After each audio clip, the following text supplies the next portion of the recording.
Californian திராட்சைன்னு கொட்டை இல்லாத திராட்சை 1/4 கிலோ 200 ரூபாய்க்கு போய் வாங்கிட்டு இருக்கிறோம்.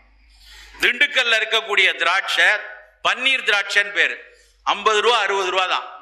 ஆனா அந்த விதையுள்ள திராட்சை அவ்வளவு உடலுக்கு நல்லது. இன்றைக்கும் உலக மூலிகை வணிகத்துல முதலிடத்துல இருக்கிறது திராட்சையினுடைய விதை தான். அந்த திராட்சையினுடைய விதையில ரெசர்வெட்டால் அப்படின்னு ஒரு பொருள் இருக்கு. அது நேரடியாக புற்றுநோயை தடுக்கக்கூடியது. ஆனா நாம என்ன சொல்லி கொடுத்துருக்கோம்னா, பிள்ளைகள்கிட்ட திராட்சையை கொட்டையோட தின்றாத, செடி வளர்ந்துரும் உள்ளூடி அப்படியே அந்த பிள்ளை தூண் துப்பி பழகி அதுக்கப்புறம் எதுக்கு துப்பிக்கிட்டு இருக்கணும், இனிமே கொட்டையில்லா திராட்சை வாங்கலான்னு அது வாங்க போயிடுச்சு. தவறான கற்பித்தல் எப்படி கொண்டு வந்து நம்மளை கொண்டு விட்டுருக்குன்னு பாருங்க. நாம துப்பிய பொருளுக்கு விலை 1 கிலோ 1450 அமெரிக்கன் டாலர் இன்றைய விலை.